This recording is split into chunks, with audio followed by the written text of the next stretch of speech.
இனிமே கண்ணை மூடிட்டு கடலை எண்ணெய் வாங்கலாம்.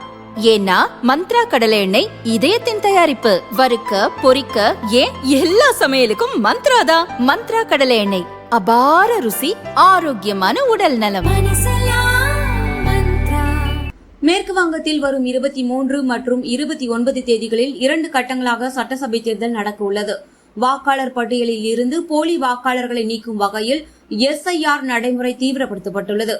அதன் ஒரு பகுதியாக சமீபத்தில் வரைவு வாக்காளர் பட்டியல் வெளியானது. இரட்டை பதிவு, தவறான முகவரி, போலியான பெயர்கள் உட்பட பல்வேறு காரணங்களால் முந்தைய பட்டியலில் இருந்து 60 லட்சம் பெயர்கள் நீக்கப்பட்டதாக தேர்தல் கமிஷன் அறிவித்தது. இதற்கு மாநிலத்தை ஆளும் திரிணாமுல் காங்கிரஸ் கடும் கண்டனம் தெரிவித்தது.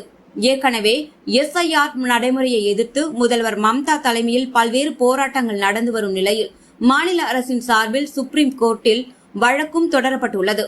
இதனை அடுத்து பெயர் நீக்கம் செய்யப்பட்டவர்களின் ஆட்சேபனைகளை கேட்டு SIR-இல் குழப்பம் இருந்தால் அதை சரி செய்ய ஐகோர்ட் நீதிபதிகள் அடங்கிய குழுவை சுப்ரீம் கோர்ட் நியமித்து உத்தரவிட்டது. 7 நீதிபதிகள் அடங்கிய குழுவினர் மால்டாவுக்கு சென்றனர். அப்போது அங்கு குழுமிய ஒரு கும்பல் நீதிபதிகள் பெண்கள் என SIR பணிக்கு சென்றவர்களை சிறைப்பிடித்தனர். கிட்டத்தட்ட 9 மணி நேரத்திற்கு மேலாக அவர்கள் சிறைப்பிடிக்கப்பட்டதால் பரபரப்பு ஏற்பட்டது. அந்த நேரத்தில் தலைமை செயலர் தொடர்பு கொள்ள முடியாத நிலையில் இருந்ததாகவும் போலீசை தொடர்பு கொண்டும் எந்த பலனும் இல்லை எனவும் நீதிபதிகள் சார்பில் குற்றம் சாட்டப்பட்டது. இந்த சம்பவத்திற்கு சுப்ரீம் கோர்ட் கடும் கண்டனம் தெரிவித்தது. மேற்கு வங்கத்தில் அராஜகம் நடந்துள்ளது. இது சுப்ரீம் கோர்ட்டின் செயல்பாட்டையே கேள்வி கேட்கும், தடுத்து நிறுத்தும் வகையிலும் அமைந்துள்ளது என தலைமை நீதிபதி கடும் கண்டனம் தெரிவித்தார். இதுகுறித்து NIA விசாரிக்க வேண்டும் என்றும் உத்தரவிட்டார். இதற்கிடையே நீதிபதிகள் சிறைபிடிக்கப்பட்ட விவகாரத்தில் மூளையாக செயல்பட்டவராக கருதப்படும் மொபாக்கருல் இஸ்லாம் என்ற நபரை CID போலீசார் கைது செய்தனர்.